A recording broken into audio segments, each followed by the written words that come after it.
பயங்கரவாத தடை சட்டத்தை பயங்கரவாத தடை சட்டத்தை பயங்கரவாத தடை சட்டத்தை பயங்கரவாத தடை சட்டத்தை காணாமல் ஆக்கப்பட்டோருக்கு காணாமல் ஆக்கப்பட்டோருக்கு காணாமல் ஆக்கப்பட்டோருக்கு காணாமல் ஆக்கப்பட்டோருக்கு உறவுகளின் கண்ணீருக்கு உறவுகளின் கண்ணீருக்கு உறவுகளின் கண்ணீருக்கு தேசிய இன பிரச்சனைக்கு தீர்வு வேண்டும் தேசிய இன பிரச்சனைக்கு தீர்வு வேண்டும் தேசிய இன பிரச்சனைக்கு தீர்வு வேண்டும். நண்பர்களே, இன்று யாழ் நகரிலே நாங்கள் இந்த ஆர்ப்பாட்டத்தை சம உரிமை இயக்கமும் சமூக நீதிக்கான வெகுஜன அமைப்பும் இணைந்து குகன் லலித் குகன் இருவரும் கோதாபாய அரசாங்கத்திலே கடத்தப்பட்டு காணாமலாக்கப்பட்ட அந்த வழக்கு நீதிமன்றத்திலே இன்றைக்கு விசாரணைக்கு வந்தபோது அந்த வழக்கின் முடிவிலே நாங்கள் தென்னிலங்கையிலிருந்து வந்த தோழர்களும் யாழ்ப்பாணத்தில் இருந்த மக்களும் இணைந்து நாங்கள் இந்த கவன ஈர்ப்பு போராட்டத்தை முன்னெடுக்கின்றோம். ஏனென்றால் இப்பொழுதும் PTA சட்டமன்ற பயங்கரவாத தடை சட்டம் இன்றும் நடைமுறையில் இருந்து வருகின்றது. இந்த அரசாங்கத்தைச் சேர்ந்தவர்கள் குறிப்பாக ஜனாதிபதி அனுரகுமார திசாநாயக்காவுடைய தலைமையிலே இந்த பயங்கரவாத தடை சட்டம் எடுக்கப்பட வேண்டும் என்று எதிர்த்தரப்பிலே இருந்தபோது குரல் கொடுத்து வந்தவர் தான் இன்றைக்கு ஜனாதிபதியாக வந்திருக்கின்றார். ஆனால் அவர் வந்து ஒரு வருடத்துக்கு மேலாகவும் அவருடைய தலைமையிலான பாராளுமன்றம் பதவிக்கு வந்து ஒரு வருடத்தை தாண்டிய பின்பும் 189 பாராளுமன்ற உறுப்பினர்கள் இருந்த பொழுதிலும் அந்த சட்டத்தை ரத்து செய்யாமல் தொடர்ந்து அந்த சட்டத்தின் கீழ் தொடர்ந்து இப்பொழுதும் பலர் அதே பயங்கரவாத சட்டத்தின் கீழ் சிறைகளில் இருந்து வருகின்ற அவல நிலை நீடிப்பதை நாங்கள் காணுகின்றோம். எனவேதான் ஆட்சி மாறுகிறதே தவிர ஆட்கள் மாறினார்களே தவிர மக்களுடைய அடிப்படையான பிரச்சனை மக்கள் எதிர்நோக்கின்ற அடக்குமுறைகளுடைய பிரச்சனைகள் ஒவ்வொரு வடிவங்களிலே தொடர்ந்து வருகின்ற ஒரு நிலையைத்தான் நாங்கள் இன்று காணக்கூடியதாக இருக்கிறது. எனவேதான் இன்று நீதிக்காக போராடிய மக்கள் அவர்களுடைய சார்பாக வரக்கூடிய அரசியல் சமூக பிரதிநிதிகளாகிய நாங்கள் அந்த PTA சட்டத்தை உடனடியாக ரத்து செய்யப்பட வேண்டும் என்பதை வலியுறுத்துகிறோம். அதற்கு பதிலான ஒரு சட்டம் கொண்டு வருவதற்கு அரசாங்கம் கெடு விதித்திருக்கிறது. இந்த மாதம் 28ஆம் தேதி வரை அதற்கு சொல்லிவிட்டு புதிய பயங்கரவாத எதிர்ப்பு சட்டத்தை அரசாங்கத்தை பாதுகாக்கிற புதிய பயங்கரவாத எதிர்ப்பு சட்டத்தை கொண்டு வந்து நிறைவேற்ற நிற்கின்றார்கள். இது ரணில் எடுத்த முயற்சியும் சரி அல்லது நல்லாட்சி அரசாங்கம் சொன்ன அதே விஷயத்தை தான் இவர்கள் செய்கிறார்களே தவிர புதிதாக எதுவுமே இல்லை. எனவே மக்கள் இந்த நாட்டிலே மிக பெருந்தொகையான வாக்குகளை கொடுத்து இந்த அரசாங்கத்தை பதவிக்கு கொண்டு வந்தார்கள். ஆகவே தேசிய மக்கள் சக்தி என்ற இந்த அரசாங்கம் உண்மையில் மக்களுக்கு சார்பான தீர்மானங்களை கொண்டு வந்திருக்க வேண்டும். அதே போன்றுதான் தேசிய பிரச்சனைக்கு தீர்வு வருவோம் என்று ஆசை வார்த்தைகள் காட்டிக் கொண்டிருக்கிறார்கள். அம்மாவை பிடிப்பது, தம்பியை பிடிப்பது, அவரை கட்டிப்பிடிப்பது இவர்களுக்கு கட்சியோடு மாத்திரம்தான் இவர்களுடைய தேசிய பிரச்சனை அணுகுமுறை இருக்கிறதே தவிர உண்மையில் அந்த பிரச்சனையுடைய பூதாகாரத்தை 30 வருட யுத்தத்துக்கு காரணமாக இருந்த தேசிய பிரச்சனை தீர்க்கப்பட வேண்டும் என்பதில் நேர்மையாக கொள்கை இருக்கிறதா என்ற ஒரு கேள்வி இன்றைக்கு எங்களுக்கு இழந்திருக்கின்றது. எனவேதான் நீங்கள் மக்கள் சார்பாக இருந்தால் தமிழ் மக்களுடைய பிரதிநிதிகளும் உங்களுடைய அரசாங்கத்திலே இருக்கிறார்கள். உங்களுக்கு வாக்களித்தவர்கள், மணிக்கூட்டுக்கு வாக்களித்தவர்கள் தமிழ் மக்கள் மத்தியில், மலையக மக்கள் மத்தியில் இருக்கிறார்கள். மலையக மக்களுக்கு 200 ரூபாவை காட்டிவிட்டு இன்று அவர்களுடைய பிரச்சனை எல்லாம் முடிந்து விட்டதாக காட்சி காட்டுகிறார்கள். எனவே இந்த காட்சி காட்டல்கள் வேண்டாம். நேர்மையாக பிரச்சனைகளை அணுகுங்கள், நேர்மையாக மக்களுடைய பிரச்சனைகளை தீருங்கள் என்ற கேள்வியை, அந்த வாக்குறுதியைத்தான் நாங்கள் எதிர்பார்க்கிறோம். ஆகவேதான் இந்த அரசாங்கம் மிக மோசமான நிலையிலே, ஆட்கள் மாறி இருக்கிறார்கள், ஆட்சி மாறி இருக்கிறது, கதிரைகள் அப்படியே தான் இருக்கின்றது, நிர்வாகம் அப்படியே தான் இருக்கிறது. இந்த நிர்வாக கட்டமைப்பிலே மாற்றங்களை கொண்டு வருவது வெறுமனே ஊழல் என்பதன் மூலமாக இலங்கை மக்கள் 199% மக்கள் அனுபவிக்கின்ற துன்பங்களுக்கு விடிவு இல்லாத நிலையே இருந்து வருகிறது. எனவேதான் நாங்கள் மக்கள் இயக்கத்தை கட்டி எழுப்புகின்றோம், மக்களின் மூலமாக கேள்விகளை எழுப்புகின்றோம், மக்களை ஒன்றிணைத்து நாங்கள் நியாயம் கேட்பதற்காக முன்னிக்கின்றோம். ஆகவே நாங்கள் தொடர்ந்தும் இந்த விதமான போராட்டங்களை நாடு முழுவதிலும், சிங்கள மக்கள் மத்தியிலும், தமிழ் மக்கள் மத்தியிலும், முஸ்லீம்கள் மத்தியிலும், மலையக மக்கள் மத்தியிலும் நாங்கள் இந்த இயக்கங்களை தொடர்ந்து முன்னெடுப்போம் என்பதைத்தான் இந்த நேரத்தில் நாங்கள் தெளிவுபடுத்த விரும்புகின்றோம். நன்றி, வணக்கம். சமூக உரிமை இயக்கம், சமூக நீதிக்கான வெகுஜன அமைப்பு இணைந்து ஏற்பாடு செய்திருக்கக்கூடிய இந்த காணாமல் போனோருக்கான நீதி கேட்கின்ற இந்த போராட்ட களத்திலிருந்து எங்களுடைய செய்தியை பதிவு செய்கின்றோம். லலித் குகன் போன்ற அரசியல் சமூக செயற்பாட்டாளர்கள் காணாமல் ஆக்கப்பட்டு கிட்டத்தட்ட 15 வருடங்கள் கடந்த நிலையிலே இன்று கூட அந்த விசாரணை நீதிமன்றத்துக்கு வந்து உரிய முறையிலே நீதிமன்றத்திற்கு அந்த நீதியை வழங்க முடியாத நிலைமை இந்த நாட்டில் ஏற்பட்டிருக்கின்றது. அதைவிட மிக மோசமான பயங்கரவாத தடை சட்டத்தை வைத்துக்கொண்டு அதற்கு மாற்றாக இன்னும் அரசை பாதுகாக்கக்கூடிய பயங்கரவாத தடை சட்டம் என்கின்ற ஒன்றை மிக மோசமான அந்த வரைவை வைத்துக்கொண்டு அந்த சட்டத்தை அமுலாக்கக்கூடிய இந்த சூழ்நிலையிலே இந்த காணாமல் ஆக்கப்பட்டோருக்கு இன்னும் நீதி கிடைக்குமா என்கின்ற சந்தேகத்திலே மிக அச்சப்பட்ட சூழலிலே மக்கள் இருந்து கொண்டிருக்கின்றார்கள். மிக பாசாங்குத்தனமான வார்த்தைகளை இந்த அரசு பேசிக் கொண்டிருக்கின்றது. மிக பூச்சாண்டி காட்டும் தனமாக மக்களை ஏமாற்றிக் கொண்டிருக்கின்ற நிலைமையிலே நாங்கள் இந்த களத்திலே நீதி கோருகின்றோம். உடனடியாக மிக விரைவாக காணாமல் ஆக்கப்பட்ட உறவுகளின் கண்ணீருக்கும் அவர்களுடைய அந்த குரல்களுக்கும் இந்த அரசு செவிசாய்க்க வேண்டும். உடனடியாக அதற்கான தீர்வை வழங்க வேண்டும். அதே நேரம் கடந்த கால அரசுகள் ஏமாற்றியது போன்றே இந்த அரசும் நியாயங்களை வழங்கும், நீதியை வழங்கும் ஒரு புதிய பாதையில் செல்லும் என்ற நோக்கிலே இந்த அரசை மக்கள் தெரிவு செய்தார்கள். ஆனால் இந்த அரசும் அதே போக்கில் கடந்த கால அரசுகள் என்ன விடயங்களை செய்தார்களோ அதை வேறு ஒரு வடிவத்திலே இங்கே நிலைநிறுத்த முற்படுகின்றன. மக்கள் ஏமாற்றப்படுகின்றார்கள், காணாமலாக்கப்பட்டவர்கள் ஏமாற்றப்படுகின்றார்கள். அதே நேரம் தேசிய இனப்பிரச்சிற்கான எந்த தீர்வையும் அது தேசிய இனப்பிரச்சனை ஒன்று இருப்பதென்ற கூட அவர்கள் ஏற்றுக்கொள்ள தயாராக இல்லை. காணாமல் ஆக்கப்பட்டார்கள் என்ற விடயத்தை ஏற்றுக்கொள்ள கூட தயாராக இல்லாத நிலையிலே சுதந்திர தினத்தை கொண்டாடுகின்றார்கள். வேறு ஆடம்பர நிகழ்வுகளை நடத்தி கொண்டிருக்கின்றார்கள். ஆனால் இங்கே யுத்தத்தால் பாதிக்கப்பட்டு காணாமலாக்கப்பட்டவர்களுக்கு எந்த நீதியும் இன்னுமே வழங்கப்படவில்லை. அதற்கான எந்த ஒரு அடியை கூட இந்த அரசு எடுத்து வைக்கவில்லை. ஆகவேதான் மக்கள் தொடர்ந்து இந்த வீதியில் இறங்கி தங்களுடைய போராட்டங்களை செய்து கொண்டிருக்கிறார். இன்று மட்டுமல்ல, இந்த யுத்தம் முடிந்து 15 வருடங்கள் தொடர்ச்சியாக வீதிகளிலே நின்று காணாமல் ஆக்கப்பட்டவருக்கான நீதியை கோருகின்ற வேளையில் எந்த ஒரு அமைச்சோ அல்லது ஜனாதிபதியோ சின்ன விடயங்களுக்கு வீதியில் இறங்கி மக்களோடு உரையாடுகின்ற அந்த ஜனாதிபதி ஏன் இந்த விடயத்துக்கு மக்கள் முன்னால் வந்து ஒரு நல்ல செய்தியை அல்ல ஒரு நல்ல சமிஞ்சையை வெளிப்படுத்துகின்றார் இல்லை என்பதை நாங்கள் ஆதங்கத்தோடு வெளிப்படுத்துகின்றோம். விரைவாக காணாமலாக்கப்பட்டோருக்கான நீதி வழங்கப்பட வேண்டும். இனப்பிரச்சனைக்கான தீர்வு முன்வைக்கப்பட வேண்டும். மக்களை அடக்கி ஒடுக்குகின்ற எந்த பயங்கரவாத தடை சட்டங்களும் உடனடியாக நீக்கப்பட வேண்டும். அல்லாவிட்டால் இந்த மக்கள் அனைவரும் மீண்டும் வீதிகளிலே கிளர்ந்தெழுந்து தங்களுடைய எதிர்ப்பை தெரிவிப்பார்கள். அதற்கு நாங்களும் அவர்களோட துணை நின்று இந்த போராட்டத்தை முன்னெடுப்போம் என்று இந்த இடத்திலே கூறிக்கொண்டு விடைபெறுகின்றேன். நன்றி. என் பேர் ஆறுமுகம் வீரராஜா. என் மகன் பேர் வீரராஜா லலித்குமார். அதே நேரத்தில் என் மகன் லலித்குமார் இந்த யாழ்ப்பாணத்தில் அன்னைக்கு எத்தனையோ பேர்த்த காணாமல் ஆக்குனாங்க. காலையில் போனவங்க அந்திக்கு வரல, அந்திக்கு போனவங்க காலையில் வராமல் ஒரு நிலைமையில் இருந்துச்சு இந்த நாடு. அந்த நேரத்தில் என் மகன் இந்த பிரச்சனையை தட்டி கேட்க வந்தான் அந்த யாழ்ப்பாணத்துக்கு. இன்றைக்கி என் மகன் இன்னைக்கு யாழ்ப்பாணத்தில் இன்றைக்கி அவங்கள 2011 தூக்கிட்டாங்க. இது வரைக்கும் இல்லை. குகன் லலித் 2 பேர்த்தையும் வெள்ளை கடத்திட்டாங்க. இது வரைக்கும் அவங்க 2 பேரும் இல்லை. ஆனால் இன்னைக்கு கோட்டாபி ராஜபக்ச அவர் ஆரக்ஷா லேக்காமல் இருக்க நேரத்தில் தான் இந்த பிரச்சனை நடந்துச்சு.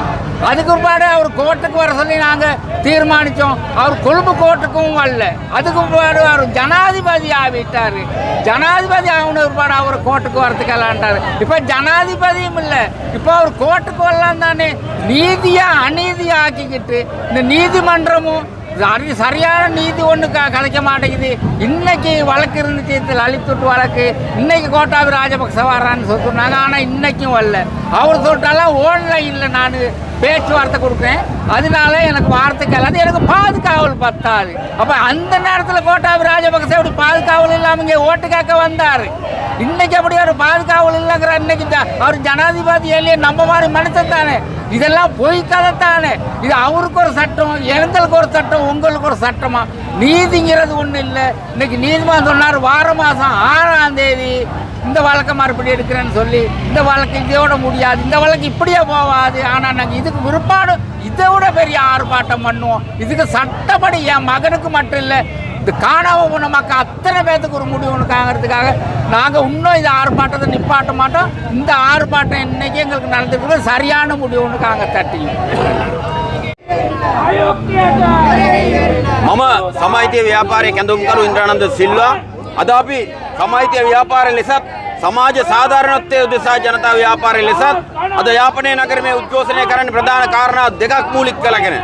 එකක් තමයි ආණ්ඩුව නැවතත් පීටියේ අහෝසි කරනවා කියලා පොරොන්දු දීලා බලයට ආපු වත්මන් ආණ්ඩුව ජනාධිපති අණ්ඩු කුමාර දිසානායක ඒ පීටියේ සස්ත පනත අහෝසි කරන්නේ නැතුව ජනතාව මර්ධනය කරපු ඒ පනත අහෝසි කරන්නේ නැතුව බොරු පොරොන්දු දීලා දැන් නැවත PSTA නමින් අලුත් මර්ධන පනතක් ගේන්න කටයුතු කරමින් ඉන්නවා. PSTA කියලා ඒගොල්ලෝ කියන්නේ ත්‍රස්තවාදයෙන් රාජ්‍ය ආරක්ෂා කිරීමේ පනත. අපි අහනවා දැන් මොකද්ද යාපනයේ තියෙන ත්‍රස්තවාදය?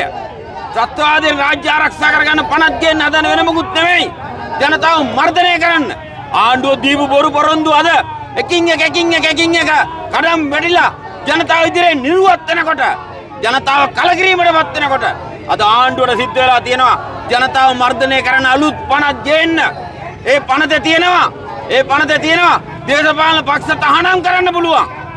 තහනම් කිරීමේ බලය ඒ පනත ඇතුළු කරලා තියෙනවා. ඒ විතරක් නෙවෙයි, ඒ පනතේ තියෙනවා රාජ්‍ය තවත් රාජ්‍යයක් එක ගිවිසුමක් අත්සන් කරුවොත් ඒ ගිවිසුම පස්ස කරන කෙනෙක් ත්‍රස්තවාදියෙක් ලෙස නිර්වචනය කරන්න පුළුවන්. ඒ ත්‍රස්තවාදියෙක් ලෙස නිර්වචනය කරන්න පුළුවන්. ආණ්ඩුවේ මේ ක්‍රියා මාර්ග, ජනතා විරෝධී ක්‍රියා මාර්ග ඕනම එකක් ප්‍රශ්න කරන ඕනම කෙනෙක්ව. එහෙනම් මේ එන්න හදන්නේ මොකාටද කියන එක ඉතාම පැහැදිලි. අනිත් කාරණේ අද ලලිත් කුහන් අතුරුදහන් කරලා අද උසාවියේ නඩුව තිබුණා. අවුරුදු 14ක් තිස්සේ දැන් යුක්තිය ඉල්ලලා අපි හැමදාම සටන් කරනවා. ලලිත් කුහන් අතුරුදහන් කෙරුවේ 2011 දෙසැම්බර් 9 2012 මුල ඉඳන් අවුරුදු 14ක් තිස්සේ දැන් යුක්තිය ඉල්ලනවා. එදා කෙහෙලිය රමුක්කෙල්ල කිව්වා මාධ්‍ය හමුවකදී නෑ ලලිත් කුහන්ලා පැහැරගෙන ගිහින් නෑ. ඒගොල්ලෝ ආරක්ෂක අමාත්‍යාංශය අත්අඩංගුවේ ඉන්නවා කියලා. අන්න ඒ අනුව කෙහෙලිය රමුක්කෙල්ල ගෙන්නුවා උසාවියට. කෙහෙලිය උසාවියේදී කිව්වා මම කීවේ ආරක්ෂක ලේකම් ගෝඨාභය කියපු කතාව. ඔහු මට කිව්වා ඔවුන් දෙන්න පැහැරගෙන ගිහින් නෑ අත්අඩංගුවේ ඉන්නවා කියලා. එන අවුරුදු 14කට පස්සේ අපි අහන්නේ කෝ අත්අඩංගුවේ ඉන්නවා කියපු මිනිස්සු කෝ? දහස් ගණන් අතුරුදහන් කරපු ගෝඨාභයලා අදටත් අධිකරණය මග අරිනවා. දැන් අධිකරණය දීලා තියෙනවා තීන්දුවක්. මහේස්ත්‍රාත්වරයාට තමයි බලය තියෙන්නේ. ගෝඨාභය අධිකරණයට ගෙන්නනවාද? ගෝඨාභය කියන ඔන්ලයින් දෙන්නල්ලු සාක්කි සාමාන්‍ය මිනිහෙකුට එහෙම පුළුවන්ද? ගෝඨාභය කොළඹ පුරා අර ඇවිදින මන්තිරුවල ඇවිදිනවා, උත්සව වලට යනවා. ඒතකොට ආරක්ෂාව කොහමද? යාපනයට ආවොත් විතරද ගෝඨාගේ ආරක්ෂාව නැති වෙන්නේ? එහෙනම් අපි තා පැහැදිලිව රටේ ජනාධිපතිටත් ආණ්ඩුවටත් මතක් කරනවා ජනතාව මර්ධනය කරපු ඒ මිනි මරුවෝ චෙම්මිනි වල සමුව මිනි වලවල් ගොඩ ගහලා මේ උතුර ජනතාව පොඩි ළමයි වලදාපු මේ මිනි මරුවෝ ටික අදටත් යහතින් උන් අදටත් උසාවියට කට්ටි පනිනවා. හැබැයි උන්ට විරුද්ධව මොනවත් නැහැ. උන්ට විරුද්ධව නීතිය නැහැ. ඒ හින්දා ඉතාම අවාසනාවන්ත තත්ත්වයක්. මූ ජනතාව ගෙදර යවුවේ ගෝඨා. හැබැයි ගෙදර යවපු ගෝඨා අදටත් යාපනයට එන්නේ නැහැ. අධිකරණ නියෝග නොසලකා හරිනවා. වෙන සාමාන්‍ය මිනිහෙක් අධිකරණ නියෝග නොසලකා හැරියොත් මොකද වෙන්නේ? එයා හිරගෙදර. ගෝඨලා තාමත් ජොගින් පාත් යනවා. එහෙ සම්දර්ශන කරනවා. හැබැයි අධිකරණයට එන්නේ නැහැ. ඒ හින්දා අපි අලුත් ආණ්ඩුවට ජනාධිපති අනුරට කියනවා. ඕගොල්ලෝ යුක්තිය ඉටු කරනවා කියේ මේවද? මෙහෙමද යුක්තිය ඉටු කරන්නේ? ඒ නිසා කරුණා කරලා අතුරුදහන් වූවන්ට යුක්තිය ඉටු කරන්න. ඒකට සාධාරණ ඉටු කරන්න. කෙම්මිනි මිනි වල වර්ෂාවට කියලා වැහුවා. වර්ෂාවෙන් වතුර පෙරලා කියලා වැහුවා. ඒ හින්දා ඒ බොරු. ඒකට යුක්තිය ඉටු කරන්න ඕනේ. ඒ වෙනුවෙන් අපි සටන් කරන්න අද මෙතෙන්ට ආවේ. ඒ නිසා අපි කියනවා ආණ්ඩුවට නැවත මේ සෙල්ලම කරන්න හැදුවොත් ජනතාව ඔහෙලගේ මන්දිර වට කරන දවස වැඩි ඈත නෙවෙයි කියලා අපි අවධාරණයෙන් කියනවා.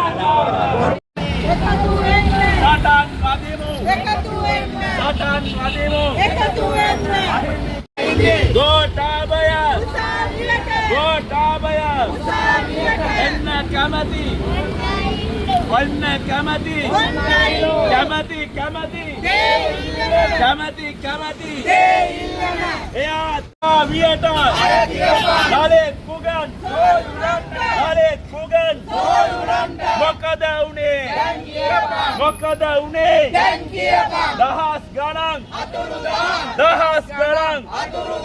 වෙච්ච ඒවා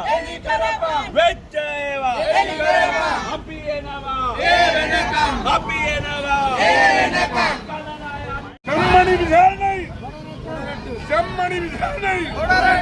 செம்மணி விசாரணை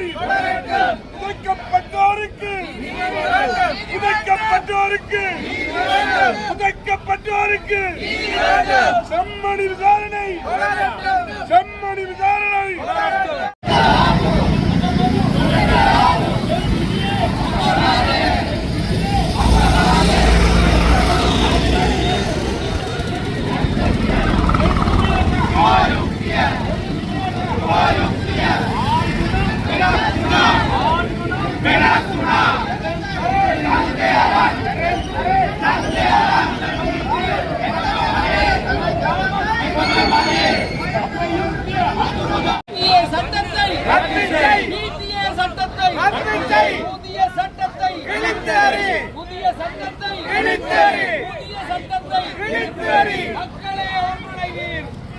மறுக்கப்பட்ட நீதியை வென்றெடுப்போம். மறுக்கப்பட்ட நீதியை வென்றெடுப்போம். கோட்டானி கூறாதே சாக்கு போக்கு. லலித் புகன் எங்கே நீதிமன்றத்து பதில் கூறு. பயங்கரவாத தடை சட்டத்தை காணாமல் ஆக்கப்பட்டோருக்கு நீதி வேண்டும். நீதி வேண்டும்.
ආණ්ඩුනම් வினாசனம் சரண் சரே சரண் சரே அமத் அமத் අපයුක්තිය මර්ධනයට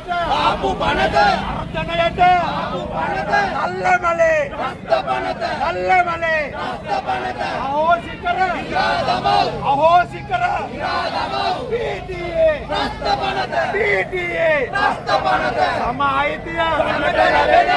අයිතිය ජනතාවගේ